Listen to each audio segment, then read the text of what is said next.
हथियार की कमी उसे इन्वेंट्री की याद दिलाती है तो जिन्वू अपनी इन्वेंट्री को बुलाता है और उसमें से एक स्वॉर्ड निकालकर भेड़िए को काट डालता है। तो दोस्तों, स्वागत है आपका फिर से हमारे एक और एक्सप्लेनेशन वीडियो में। तो आज हम बात करेंगे सोलो लेवलिंग के एपिसोड 4 के बारे में। पिछले एपिसोड में हमने देखा था कि तहखाने से निकलने के बाद जिन्वू के हाथ पैर ठीक हैं और उसने नोटिफिकेशन के चक्कर को समझकर रैंडम लूट बॉक्स में मिली चाबी से एक अलग डायमेंशन में पहुंच गया, जहां उसका सामना एक खतरनाक भेड़िए से होता है। भेड़िया उसकी तरफ झपटता है तो जिन्वू बचने के लिए एक छलांग लगाता है तो उसे लगा कि वो काफी फुर्तीला हो गया है। हमलावर भेड़िया फिर से आता है तो जिन्वू अपने डर पर काबू रखकर उसको एक पंच करता है। भेड़िया चौड़ा होकर आता है और अपना मुंह दीवार में मरवाता है। जिन्वू को समझ नहीं आता कि वो अब क्या करे और वो भागने लगता है। उसे लगता है कि उसके पास ना तो कोई टीम है और ना ही हीलर, जबकि उसके बैग में सिर्फ खाने का सामान है। हथियार की कमी उसे इन्वेंट्री की याद दिलाती है तो जिन्वू अपनी इन्वेंट्री को बुलाता है और उसमें से एक स्वॉर्ड निकालकर भेड़िए को काट डालता है। ये वही तलवार है जो उसे डबल डंजन में मिली थी, जिसे उस हंटर ने $300 में परचेस की थी, जो जिन्वू की औकात से बाहर है। भेड़िया मारने पर लेवल अप तो हो जाता है, लेकिन वहाँ 2 भेड़िए और आ जाते हैं। जिन्वू भेड़िए पर हमला करता है तो भेड़िया तलवार को मुंह में पकड़ लेता है, जिस पर जिन्वू लात मारकर उसको दूर करता है और एक ही वार से उसको मार देता है। जिन्वू को लगा कि उसने जो डर महसूस किया है उसके मुकाबले ये कुछ नहीं है। भेड़िया देखकर जिन्वू भी लाइक, हाँ तो भाई भेड़िया आजा, हम दोनों पकड़म पकड़ाई खेलते हैं। लेकिन भेड़िया डर कर वहाँ से भाग जाता है तो जिन्वू दीवार के सहारे बैठकर देखता है कि वो लेवल 2 पर है और उसकी एबिलिटीज में 5 पॉइंट ऐड हो जाते हैं, क्योंकि उसने एक असली फाइट जीती है और उसके डेली मिशन में मिले 2 पॉइंट के मुकाबले इनसे ज्यादा बेनिफिट है। अब जिन्वू हील भी हो गया था और फैसला करता है कि वो अब ज्यादा स्ट्रॉन्ग बनेगा। जिन्वू भेड़ियों के पास स्टोन ढूंढता है तो सिस्टम उसको स्टोन के बदले कुछ और चीज देता है। जिन्वू सोचता है कि ये सब गेम जैसा है तो यहाँ पर बाहर की चीजों से सब कुछ अलग मिलेगा। तभी उसे पता चलता है कि वो उस चीज को सिस्टम को बेचकर अपने लिए जरूरी हथियार खरीद सकता है। जब जिन्वू उसको बेचता है तो उसे 20 कॉइन मिलते हैं, लेकिन जिन्वू को उनकी कीमत के बारे में घंटा कुछ नहीं पता। तो जिन्वू तहखाने के राजा को हराकर टेलीपोर्टेशन स्टोन पाकर वहां से निकलने का फैसला करता है, क्योंकि उसके पास खाना भी कम है। तभी उसकी नजर सामने खड़े बहुत सारे भेड़ियों पर पड़ती है। मौत से कई बार मीटिंग करने के बाद जिन्वू उनसे डरता नहीं और सीधा जाकर उनसे भिड़ जाता है। जिन्वू अब इतना ताकतवर है कि वो एक ही अटैक में हर एक भेड़िए को मार रहा था। जिन्वू अपने पास्ट को देखकर सोचता है कि अगर ये बेकार से नियम मुझे ताकतवर बना सकते हैं तो मैं इनको जरूर फॉलो करूंगा। जैसे जैसे जिन्वू भेड़िए को मार रहा था तो उसका लेवल भी बढ़ रहा था। जिन्वू उन सभी को मार डालता है और कमजोर पड़ चुकी तलवार को देखकर बोला कि हथियार लाइफ टाइम साथ नहीं देते।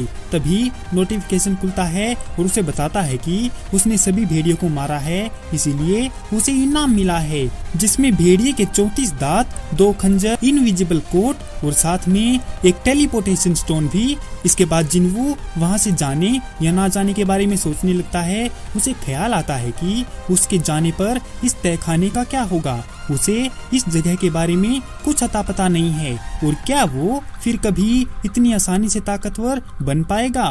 तो जिन्वू आगे बढ़ने का फैसला करता है। बाहर की दुनिया में जूही हंटर्स एसोसिएशन से एक कॉल उठाती है, जिसमें उसे बताया जाता है कि गेट पर एक दरार आई है। कॉल वाला आदमी बोला कि उन्हें हीलर की बहुत जरूरत है, जिस पर जूही उस दिन ना कहने पर बहुत दुखी है। इंस्टेंट डंजन में डीमन को मारकर जिन्वू को एहसास होता है कि वो और भी ज्यादा ताकतवर हो गया है। अगर वो ऐसे ही लेवल अप करता रहेगा तो उसे लड़ने में आसानी होगी। अब उसे समझ में आ रहा है कि डीमन सफेद है तो कमजोर है। अगर ऑरेंज है तो इक्वल है और अगर वो लाल है तो वो उससे ताकतवर है। लेकिन जिन्वू को डर है कि वो जो नीचे है क्या वो उसको हरा पाएगा। कमजोर तलवार और लेवल अप ना होते देखकर जिन्वू टाइम वेस्ट ना करते हुए सीधे तहखाने के राजा से लड़ने का फैसला करता है। जैसे ही जिन्वू सीढ़ियों से उतरकर स्टेशन पर पहुंचता है तभी उस पुराने से स्टेशन से पानी की लहर आकर जिन्वू को धक्का मारती है, जिसमें उसकी तलवार भी टूट जाती है। जिन्वू सामने देखता है तो तहखाने का राजा उसके सामने था, जिसका नाम है ब्लू वेनम फेंग्ड कसाका। ये एक सांप जैसा है। उसकी मजबूत चमड़ी देखकर जिन्वू हैरान है, लेकिन वो फिर भी टूटी तलवार से उसे मारने की कोशिश करता है।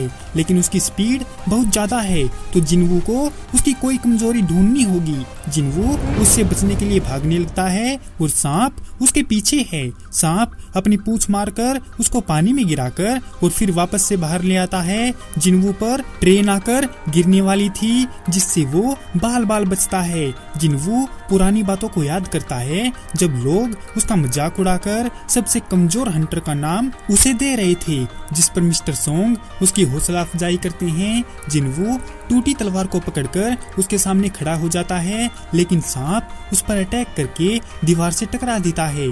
जिन्वू मानता है कि इस दुनिया में तुम जैसे भी हो तुम्हारा हमेशा मजाक बनाया जाएगा, और ऊपर से अगर तुम कमजोर हो तब तो पूछो ही मत। जब तुम्हारा सामना तुमसे भी किसी ताकतवर से होगा, तुम्हारी स्ट्रेंथ के अलावा तुम्हें कोई नहीं बचाएगा, इसीलिए शक्तिशाली बनना होगा। और जिन्वू यही करने आया है। जिन्वू के अंदर कोई एनर्जी फ्लो हो रही थी। कसाका लगातार अटैक करता रहता है, जिस पर जिन्वू उछलकर उसकी गर्दन पर चढ़ जाता है।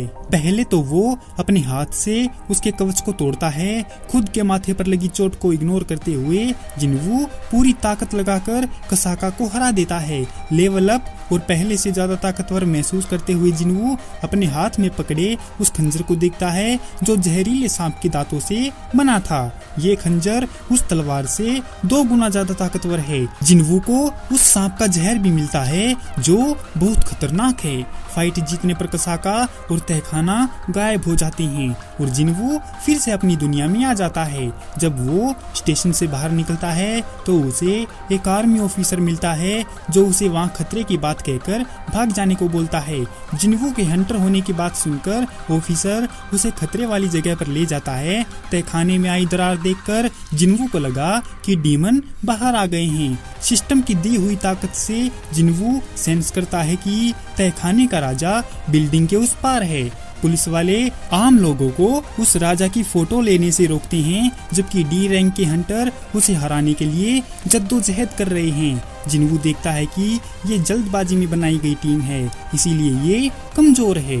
उन हंटर्स में से 8 ई रैंक और 2 डी रैंक वाले हंटर हैं। साथ में हीलर्स भी हैं जो 2 डी और 1 बी रैंक है, जो कि जूही है। वो उनकी मदद करती है, लेकिन उसे बार बार वही इंसिडेंट याद आकर उसका ध्यान तोड़ रहा था। जिन्वू को यकीन है कि अगर वो इसका कवच तोड़ दे तो हंटर इसे मार सकते हैं, क्योंकि ये कसाका से कमजोर डी रैंक है। जिन्वू टूटी तलवार से अटैक करके उसका कवच तोड़ देता है और वो नीचे गिर जाता है। हंटर उस आर्मी ऑफिसर से तलवार के बारे में पूछता है, क्योंकि अभी तक उनके सारे अटैक बेकार साबित हो रहे थे। ऑफिसर जिन्वू की तरफ इशारा करता है जो वहाँ से जा रहा होता है।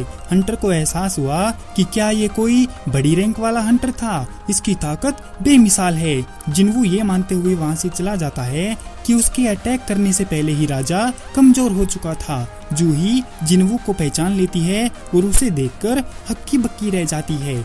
इसी के साथ ये एपिसोड यहीं पर खत्म हो जाता है।